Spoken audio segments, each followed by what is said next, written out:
సుమన్ టీవీలో మీ business promotions కోసం ఈ కింది నెంబర్ను సంప్రదించగలరు.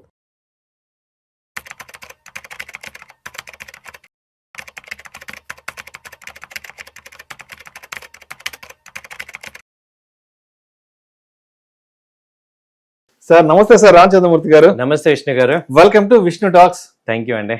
సార్ రామచంద్రమూర్తి గారు, కొత్త సంవత్సరంలోకి అడుగు పెట్టేసాం కాబట్టి 2026లోకి వచ్చేసాం కాబట్టి బంగారం వెండి ధరలకి సంబంధించి ప్రతి ఒక్కరూ డిస్కషన్ చేస్తున్నారు.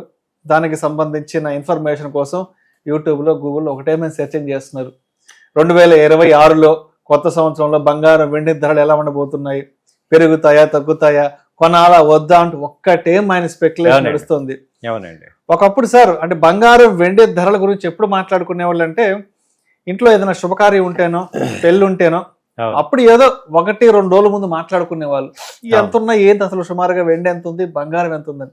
ఈ రోజు సిచ్యువేషన్ ఎలా అయిపోయిందంటే బంగారం వెండి ధరల గురించి మాట్లాడుకోకపోతే రోజు గడవదేమో, బంగారం వెండి ధరల ముచ్చట్లు పెట్టుకోకపోతే రోజు గడవట్లేవు అన్నంతగా ఉంది సార్. ఒక్కసారి అసలు ఇవాళ మార్కెట్ లో బంగారం వెండి ధరలు ఎలా ఉన్నాయి చూద్దాం సార్. 24 క్యారెట్లు 10 గ్రాముల ధర చూస్తే సార్ 1,38,600 రూపాయలు ఉంది. 22 క్యారెట్లు 10 గ్రాముల ధర చూస్తే సార్ 1,28,600.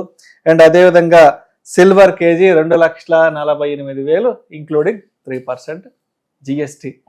ఏంది అసలు మరి 2026లో తగ్గుతాయా పెరుగుతాయా, కొనాలా వద్దా, ఏం చేద్దాం అంటారు? సో థ్యాంక్ యూ అండి, మంచి పాయింట్ మీరు అన్నట్టు. ఇవాళ గోల్డ్ రేట్లు ఎందుకు అంత డిస్కషన్ అయిపోయిందంటే లాస్ట్ 6 monthsలో విపరీతంగా పెరిగిపోయినాయి. ఇంతవరకు మనం లాస్ట్ 20 yearsలో ఎప్పుడు చూడలే ఇంత హ్యూజ్ ఫ్లక్చుయేషన్స్ చూడలేదు. అలాగే ఒక్క రోజులో మన సిల్వర్ చూస్తే 20,000-25,000 డౌన్ అయిపోయింది. అలాగే గోల్డ్ 5-6 వేలు డౌన్ అయిపోయింది. సో ఇంత ఫ్లక్చుయేషన్స్ ఎందుకు వస్తున్నాయి ఏంటి అనేది అందరికీ కూడా ఉంది. అది వరకు ఏంటంటే గోల్డ్ సిల్వర్ అందరూ కూడా ఏదన్నా ఫంక్షన్లో కానీ అకేషన్గా కొనుక్కోవడానికి మీరు అన్నట్టు ఆలోచించేవారు. ఇవాళ ఏం చేస్తున్నారంటే అందరూ కూడా ట్రేడ్ చేయొచ్చు కదా దీన్ని, గోల్డ్ ఈటీఎఫ్లు కానీ లేకపోతే ఈ గోల్డ్ సిల్వర్ ర్యాలీలో ఇవాళ సామాన్యుడు కూడా పార్టిసిపేట్ చేయొచ్చు కదా అని ఆలోచిస్తున్నారు. కాబట్టి అందరూ కూడా ఈ రేట్లు అనేది అబ్జర్వ్ చేయటం కానీ అనలిస్ట్ యొక్క ఒపీనియన్స్ తీసుకోవడం కానీ జరుగుతుంది. ఇప్పుడు ఇది చూస్తే ఫిబ్రవరి దాకా యాక్చువల్గా ఎటు మూడమే కాబట్టి ఎటు ఫంక్షన్స్ లేవు, అయినా గోల్డ్ సిల్వర్లు ఎందుకు పెరుగుతున్నాయి? అది వరకు ఎలా ఉండేది, మామూలుగా ఎప్పుడన్నా ఈ ఆషాఢం వీటిల్లో తగ్గేది, శ్రావణ మాసం నుంచి పెరిగేది రీజన్ ఉండేది పెరుగుతానికి రీజన్. ఇప్పుడు అసలు రీజనే లేదు. ఇవాళ కూడా 1000 points పెరిగింది. అలాగే సిల్వర్ చూసుకుంటే ఇవాళ 7,000 పెరిగింది. ఏంటి రీజన్ అని చూసుకుంటే మనం ఎప్పటికీ జరుగుతుంది ఏంటంటే ఈ యొక్క బంగారాన్ని కానీ మైనింగ్ కంట్రోల్ చేసే ఏవైతే ఉన్నాయో ఇప్పుడు చైనా మేజర్గా ఏంటంటే వరల్డ్ మొత్తం మీద 70% ప్రొడక్షన్ అక్కడే ఉంది. ఈవెన్ రేర్ ఎర్త్ మెటల్స్ కానీ కాపర్ కానీ జింక్ కానీ ఈ గోల్డ్ కానీ మైనింగ్ అంతా అక్కడ ఉంది. ఇప్పటిదాకా ఏం చేస్తుందంటే ఇక్కడ ఏం జరుగుతుంది అంటే డాలర్ అనేది బాగా ఇప్పుడు డివాల్యుయేషన్ వాల్యూ తగ్గుతుంది. దానికి అది అర్థం చేసుకుని ప్రపంచ దేశాలన్నీ కూడా గోల్డ్ కొంటున్నాయి. అంటే అంతకుముందు ఓన్లీ ఇండియాలో మనలాంటి వాళ్ళని కొనుక్కునే వాళ్ళం. ఇప్పుడు ఏంటంటే సెంట్రల్ బ్యాంక్స్ అన్ని కొంటున్నాయి కాబట్టి గోల్డ్ని రిజర్వ్ కరెన్సీ లాగా పెట్టుకొని గోల్డ్ కొంటున్నాయి. దీనివల్ల ఏమవుతుందంటే ఫిజికల్ గోల్డ్కి విపరీతమైన డిమాండ్ అవుతుంది. ఇప్పుడు ఏంటంటే దీన్ని కనుక ఇంకా గోల్డ్ రేట్లు పెరుగుతుంటాయి. ఇప్పుడు కొత్త విషయం ఒకటి మీకు చెప్పాల్సిన విషయం ఏంటంటే ఇప్పుడు ఒక రేటు కన్నా ఎక్కువ కనుక పెరిగిపోతుంటే గోల్డ్ సిల్వర్ రేట్లు అక్కడ యుఎస్ డాలర్కి థ్రెట్ వచ్చేస్తుంది. కాబట్టి ఇప్పుడు ఏం చేశారంటే మొన్న 20,000 ఒక్కసారిగా పట్టడానికి రీజన్ ఏంటంటే వీళ్ళు సీబాల్ట్లో కానీ యూఎస్ఏలో కానీ ఎక్స్చేంజ్లో మార్జిన్ని ఎక్కువ పెంచేశారు. అంటే వాళ్ళు ఆ మార్జిన్ పెంచడం వల్ల ఏమవుతుందంటే ఎక్కువ అమౌంట్ డిపాజిట్ చేయాలి ఒక ట్రేడ్ చేయాలంటే. కాబట్టి ఏమవుతుందంటే దానివల్ల ఎక్కువ ఫాల్ అయినాయి అన్నమాట. సో ఇప్పుడు యుఎస్ ఏం చేస్తున్నారంటే ఈ యొక్క ఎక్స్చేంజ్ రేట్స్ స్టెబిలైజ్ చేయడానికి ఇప్పుడు వాళ్ళు మార్జిన్ రేట్లు పెంచారు. దానివల్ల ఏమవుతుందంటే గోల్డ్ సిల్వర్ పెరగటం కొంత తగ్గుతుంది. సో అది స్టెబిలైజ్ అవుతుంది. సో ఇప్పుడు 2026 చూసుకుంటే ఏదైతే రష్యా కానీ ఉక్రెయిన్ కానీ వార్ కనుక క్లోజ్ అయిందంటే కొంత గోల్డ్ సిల్వర్ కామ్ అయ్యే ఛాన్సెస్ ఉన్నాయి. అలాగే సిల్వర్కి అయితే చాలా డిమాండ్ అయితే ఫిజికల్గా ఉంది, అది గ్రో అయితే కంప్లీట్గా గ్రో అయ్యే ఛాన్స్ ఉంది. గోల్డ్ అయితే స్టెబిలైజ్ అవుతుంది ఇప్పుడు, ఎందుకంటే 2700 ounce నుంచి ఇంటర్నేషనల్కి ఇప్పుడు $4,400 వెళ్ళిపోయింది నాన్ స్టాప్గా. సో కొంచెం ఇక్కడ రేంజ్లో అయ్యి అంటే అప్ ట్రెండ్ చూసుకుంటే మ్యాక్సిమం 1,50,000 దాకా రావచ్చు. డౌన్ సైడ్ అయితే 1,20,000 1,15,000 దాకా డౌన్ సైడ్ వచ్చే ఛాన్సెస్ కనపడుతున్నాయి ఈ ఇయర్లో. సో అయితే ఏంటంటే 1,15,000కి వచ్చినా కానీ మళ్ళీ బౌన్స్ అవుతుంది. సో అంతకు ముందులాగా 80,000 మనం 1,00,000 అనేది చూడం, దాదాపు 1,20,000 అయితే బేస్ అయ్యే ఛాన్సెస్ కనపడుతున్నాయండి.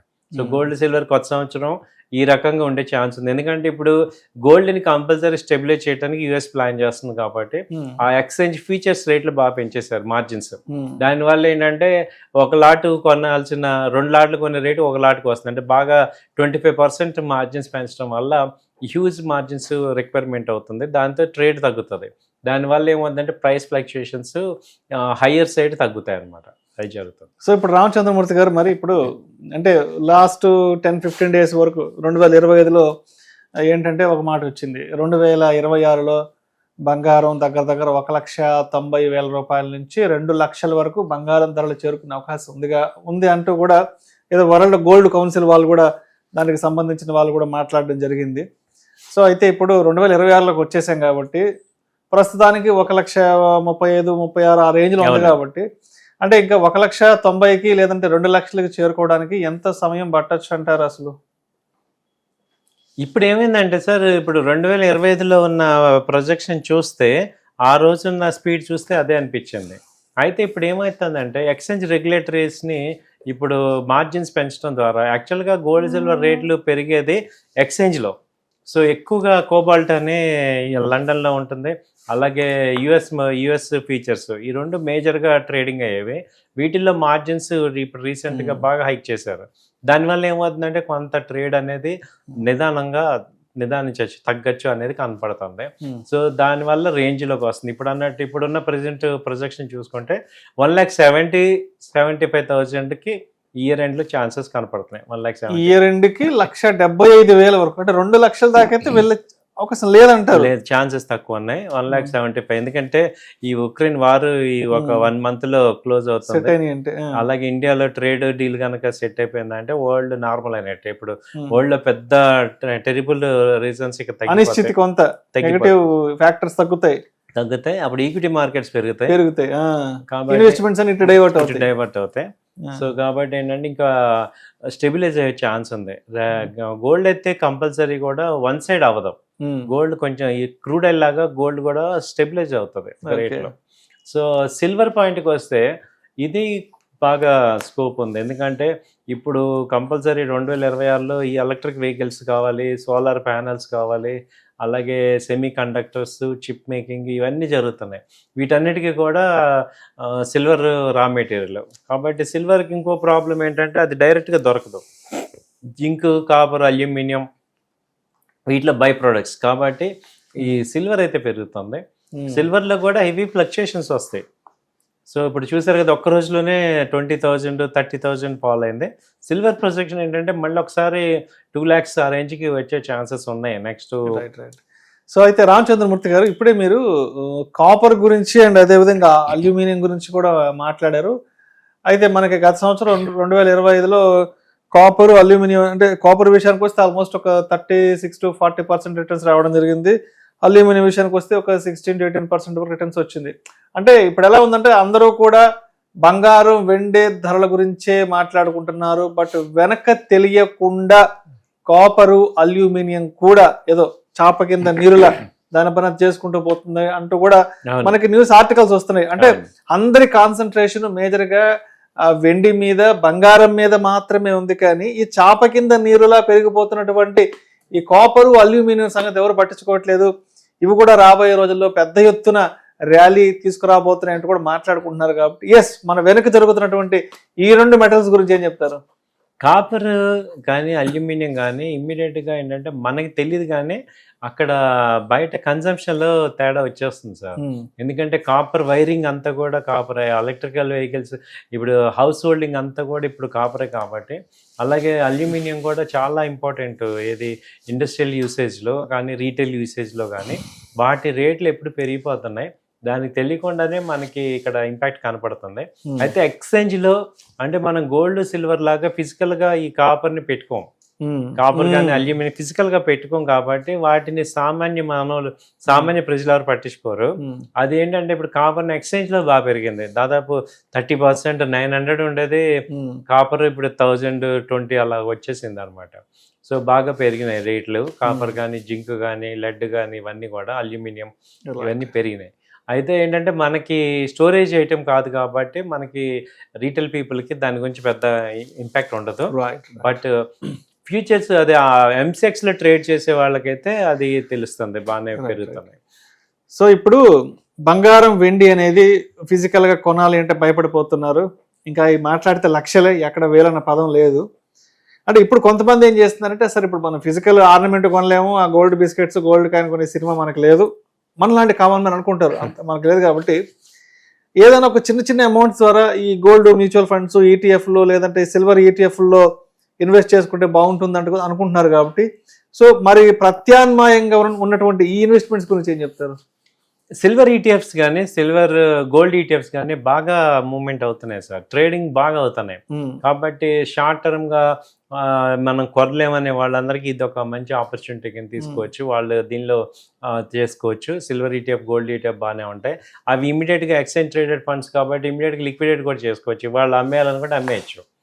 దానివల్ల ఏంటంటే మీకు అడ్వాంటేజ్ ఏంటంటే మనము గోల్డ్ బిస్కెట్ కొని షాప్కి వెళ్ళి మళ్ళీ వాళ్ళతో అమ్మేటప్పుడు ఎటు కొనేటప్పుడు ఎక్కువ రేట్ చెప్తున్నారు, అమ్మేటప్పుడు తక్కువ రేట్ తీసుకుంటారు. ఆ ఫ్లక్చుయేషన్స్ మనకి ఉన్నాయి.